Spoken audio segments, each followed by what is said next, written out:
ভাই রক্তবীজ 2 সিনেমাটার একটা খুব খারাপ রিভিউ দেওয়ার কথা ছিল, কিন্তু অতটাও খারাপ দিতে পারবো না, কারণ আমি ইতিমধ্যেই রঘু ডাকাত দেখে ফেলেছি। তবে রঘু ডাকাত নিয়ে আজকে কোনো কথা হবে না, আজকে শুধু কথা হবে রক্তবীজ 2 নিয়ে। দেখুন, এমনিতে আমরা এটা জানি যে মানুষের হাতে টাকা পয়সা এলে মাথা ঘুরে যায়, এটা তো হয়। হ্যাঁ, সিনেমা মানুষ নয় মানলাম, কিন্তু যখন সিনেমা বাংলাতে বিশেষ করে বড় স্কেলে আরো বড় করে আরো কিছু করবে এরকম বলে ভাবে, তখন যদি এই রক্তবীজ 2 হয় আর রঘু ডাকাত হয়, তাহলে জিনিসটা মানতে খুব কষ্ট। রঘু ডাকাত নিয়ে তাও না হয় মেনে নিলাম, কিন্তু রক্তবীজ 2 তো উইন্ডোজ প্রোডাকশনের সিনেমা। এই সিনেমার এই হাল, একটা উদাহরণ দিচ্ছি। সিনেমার ক্লাইম্যাক্সে হিরো আর ভিলেন যখন মারামারি করছে, মানে আপনারা তো এটা জানেনই যে অঙ্কুশ আর আবির যখন মারামারি করছে, তখন জীবন মরণ সমস্যা, কে বাঁচবে কে মরবে কি হবে সেসব দিয়ে কোনো ঠিক ঠিকানা নেই। সেই অবস্থায় ভিলেন হিরোকে আপনি বলে সম্বোধন করছে, ভিলেন হিরোকে কি রেসপেক্ট দিয়ে কথা বলছে।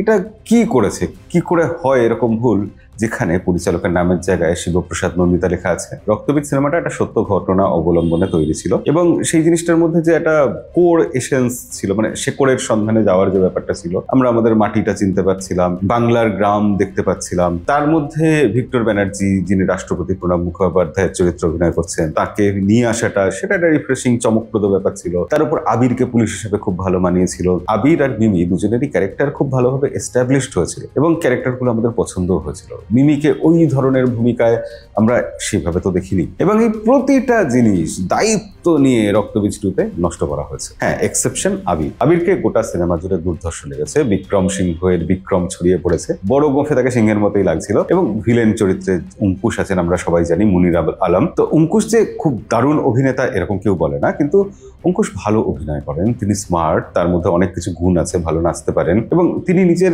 সীমাবদ্ধতার মধ্যে থেকে না এখানে খুব ভালোভাবে এই ব্যাপারটাকে এক্সিকিউট করেছেন, নিজের চরিত্রটাকে ফুটিয়ে তুলেছেন। মুনির আলম বিশ্বাসযোগ্য করার চেষ্টা করেছেন, বিশ্বাসযোগ্য হয়নি কিন্তু, কারণ এখানে স্ক্রিপ্টের দুর্বলতা ছিল, গল্পের দুর্বলতা ছিল, সবকিছু কেমন সারফেস লেভেলে হয়ে চলেছিল। অঙ্কুশ যে কেন মুনির আলম হলেন, এবং মুনির আলম হওয়ার পর তার মধ্যে যে কতটা প্যাশন, আবেগ কাজ করছে, যার জন্য তিনি নিজের জীবন পর্যন্ত দিয়ে দিতে পারেন, নিজের সবকিছু বিলিয়ে দিতে পারেন, সবকিছু হারিয়ে ফেলতে রাজি আছেন, এবং এতটা ভয়ঙ্কর হয়ে উঠেছেন, এই জিনিসটা কোথাও গিয়ে প্রতিষ্ঠিতই হলো না। প্রথম পর্বে মিমির যে ক্যারেক্টারটা ছিল, একটা অন্যরকম ক্যারেক্টার, বোল্ড একটা ডায়নামিক একটা লুকে মিমিকে আমরা দেখতে পেয়েছিলাম, এবং সেই ক্যারেক্টারটাকে এখানে যেন ক্যারিকেচার বানিয়ে দেওয়া হলো দ্বিতীয় পর্বে এসে। ওই মিমি আর আবিরের কেমিস্ট্রিটা বিল্ড করতেই হবে শুধু একটা গানের জন্য আর বিকিনি সিনের জন্য, এই জিনিসটা সিনেমাটাকে নষ্ট করেছে। মূল যে গল্প, সেই গল্পের সাথে ভিক্টর ব্যানার্জি এবং তার পরিবারের কোথাও যেন যোগসূত্রটাকে জোর করে এস্টাবলিশ করা হয়েছে বলে মনে হচ্ছে। ওই ফার্স্ট পার্টের সাথে কানেক্টেড করতে হবে, কানেকশন বিল্ড করতে হবে, তার জন্য যেন করা হয়েছে। এই দ্বিতীয় পর্বে ভিক্টর ব্যানার্জি এবং মানে রাষ্ট্রপতি আর তার পরিবার, তার দিদি, এদের সেই রকম কোনো উল্লেখযোগ্য ভূমিকা বা গল্পে সেরকম কোনো অবদান নেই, বরঞ্চ গল্পটা কোথাও গিয়ে যেন ধুম ফ্র্যাঞ্চাইজির মতো হতে চেষ্টা করেছে। মানে বাংলাতে অতটা সম্ভব নয়, যা বাজেট আছে সেই অনুযায়ী আমি ধুমের একটা সস্তা নকল বানালাম, এই চেষ্টাটা যেন চোখে পড়ে। আর দেখুন, প্রতিটা পয়েন্টে বলতে হচ্ছে এটা অপ্রয়োজনীয় ছিল, সেটা অপ্রয়োজনীয় ছিল, যেমন গান অপ্রয়োজনীয় ছিল। এবার কিন্তু কোনো গান ছাপ রাখতে পারেনি রক্তবীজ 2 সিনেমার, যেটা শিবপ্রসাদ নন্দিতার সিনেমা বা উইন্ডোজ প্রোডাকশনের সিনেমার একটা সিগনেচার স্টাইল থাকে, সেটা হয়নি। প্রতিটা ক্যারেক্টারকে সরিয়ে রেখে শুধু অঙ্কুশ আর আবিরকে নিয়ে এই সিনেমা করলে যা হতো, এই সিনেমাটা আসলে তাই হয়েছে। স্ক্রিপ্ট এতটাই দুর্বল।